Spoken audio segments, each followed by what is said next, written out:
સદગુરુ મહારાજ બાપુએ વાત કરી અત્યારે કે માણસ આપણે મોતની પોતાને બીક નથી. શમશાનમાં જાય ચિતા જોઈ ત્યારે થોડી વાર માટે આપણને વૈરાગ લાગી જાય કે જે આપણે મરઘટ વૈરાગ કહી બહાર નીકળી પાછા હતા એમ. અંદરથી એક ભરોસો, એક વિશ્વાસ, એક ગમે એ વસ્તુ છે, આપણે મરવાના નથી. આખી દુનિયા ભલે મળી જાય, આપણે મરવાના નથી. હવે આત્મતત્વનો ઈશારો છે કે અંદરની જે અંતકરણને વિચાર છે, વિચાર એક વસ્તુ છે. નેગેટિવ કામ વિચારો તો ભલે, પોઝિટિવ વિચારતા હોય તો એક વિચાર હંમેશા યાદ રહે, પોતાનું મૃત્યુ કોઈને દેખાતું નથી, આપણે નથી મરવાનું, બાકી ભલે મરી જાય. એ વસ્તુ મરઘટ વિચાર જ્યાં સુધી છે ત્યાં સુધી પૂરો વૈરાગી છે ને. છતાંય શમશાનમાં જાય ત્યારે આવે, ચિતા જોઈ ત્યારે લાગે છેલ્લે આપણે અહીંયા. હવે એક વસ્તુ વિચાર થાય છે કે ચિતા ભલે આ થાય, શરીર ભલે આવી જાય, હું મરવાનો નથી. મરવું હોય તો શરીર મરે, આપણે મરવાના નથી. સ્વર્ગમાં જાય તો ભલે, નરકમાં જાય તો ભલે, આપણે ત્યાં એમ આપણે મરવાના નથી. મરવું પછી મરે, આપણે નથી મરવાના. બાપુએ ગુરુજીની વાત કરી હતી. મારી દ્રષ્ટિએ બાપુ કરતાં એક વસ્તુમાં તમે આગળ છો. બાપુ પાસે હરજીવન બાપુ છે, એના ગુરુ છે. તમારી પાસે 3 ગુરુ છે. દરેક શિષ્ય પાસે એક ગુરુ વધી જાય છે.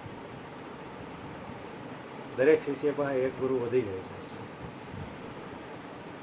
એ જ રીતે મારા ગુરુ કહેતા, મારી પાસે 52 કહેવાય, પોતે 52માં ગુરુ થયા. તો તમારી કરતાં એ બાબત હું આગળ, મારે 53 છે. ભલે તમે દરેક વસ્તુમાં આગળ હોય, હું સામાન્ય આ બાબતમાં હું તમારા કરતાં આગળ છું. મારી પાસે 53 છે. શિષ્યની વાતમાં અમુક વસ્તુ આ બાબત છે કે એના સિલસિલામાં એક ગુરુ શિષ્ય પાસે વધારે હોય જ છે. ધણીની વાત આવે છે. એક ગાય જંગલમાં આવેલી જાય છે. ગામમાંથી પોતે બહાર નીકળી ગઈ, થોડી જંગલમાં ગઈ. હવે એની વાહે સિંહ થાય છે. વાહે સિંહ થાય છે એટલે ગાય આગળ હાલી જાય છે. આગળ હાલતા હાલતા એમને દોડે છે. પોતે એક કીચડની અંદર પડી જાય છે અને ફસાઈ જાય છે. સિંહે કૂદે છે અજાણતામાં. સિંહ આગળ આવીને પોતે હલવાઈ જાય છે. બે ફસાઈ ગયા, બેને ખબર છે કે બે મરી જાય. આ વસ્તુ જોઈને ગાય દાંત કાઢે છે. સિંહ કે દાંત હું કામ કાઢે છે? મરવાની તો તું છો કે હું નહીં મરું, તું મરીશ, હવે હું ન મરું. કે તારે કે કોઈ ધણી નથી, મારો ધણી છે. હમણાં ગોતતો ગોતતો આવશે, હું નહીં પહોંચું ઘરે એટલે આવીને મને કાઢ લે, તું મરી જઈશ. ધણી ધારે કરી લીધો પછી એક વસ્તુ તો રાખવાની કે બચાવી તો લે, બરાબર. આવું ભરવા તો નહીં દે. ધારણ કર્યો હોય તો બચાવશે. ભરોસો અને વિશ્વાસ એટલો આવી જાય તો ઘણું છે. ગુરુથી પ્રીત અઘરી લાગે તો લાગી જાય. શરીરની વાત કરી બાપુએ, સારની વાત કરતા હતા તમે. પિક્ચર આપણે જોઈ નેગેટિવ કે પિક્ચર પોઝિટિવ વિચાર જે કંઈ તમને આવે એ પિક્ચર જુઓ છો તમે, કહો છો એ આપણા અંતકરણ ઉપર છાપ છોડે. પણ માણાના અંતકરણની અંદર ભગવાન છે, એને જોઈ છે, એની ખોજ છે.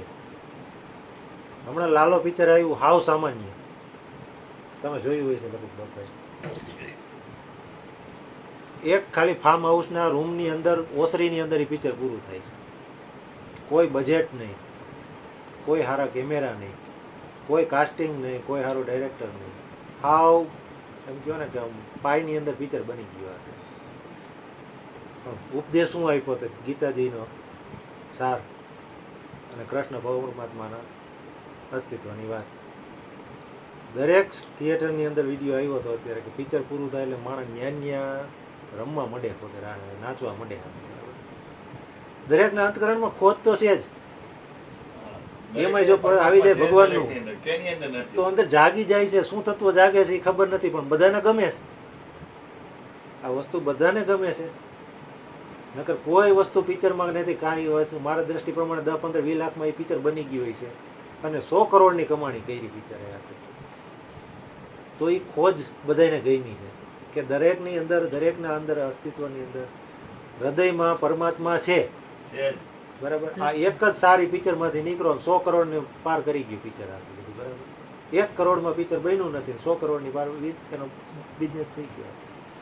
એ તો થી બન્યું, પણ ગુજરાતી પિક્ચર બન્યા પછી વિદેશમાં ગયું, કેનેડાથી લઈને બધા દેશોમાં અત્યારે પ્રચલિત થયું, ન્યાય સક્સેસ ગયું. અત્યારે હા. લો બજેટનું પિક્ચર વિદેશમાં સક્સેસ ગયું, અને ન્યાય બધા થિયેટરમાં નાખ્યા. વાત ચાલો. તો ભગવાનની ખોજ અંતકરણની જે અસ્તિત્વ છે આ એ તો બધાને ગમે છે, એ જ જોઈશ બધાને. પણ સામે નથી આવ્યું, આવે તો બધા એને સ્વીકાર તૈયાર જ છે. કોઈ પણ વસ્તુ સામે નથી આવ્યું અને આવશે ત્યારે એક જ વાત નીકળશે,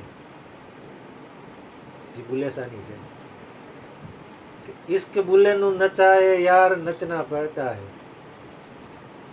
ઇશ્ક બુલેનું નચાએ યાર તે નચણા પેંદા એ, જબ સામને હોવે યાર તો નચણા પેંદા એ, જબ આંખે હોવે ચાર તો નચણા પેંદા એ, જબ સામને હોવે યાર તો નચણા પેંદા એ. આ વસ્તુના મસ્તી જે ગુરુ શિષ્યમાં હોય એ સમજી શકે, બાકી સમજવી થોડીક અઘરી છે. કારણ કે આ મસ્તીને આ વસ્તુ તો ગાંડા સમજી શકે, હાજાને સમજવી અઘરી છે થોડીક વસ્તુ. એના માટે સિલસિલામાં આવે, ગુરુના હાથના ઈશારે આવે, ધણી ધારણ કરે, અને પછી એની થોડીક મસ્તી ચાખે તો ખબર પડે આ વસ્તુ શું છે. ત્યાં સુધી વસ્તુ બધી ઘટાડે. જય ગુરુ. બાપા 4 ભજન ગાઓ અને પછી 4 ગેરમાં ધૂન.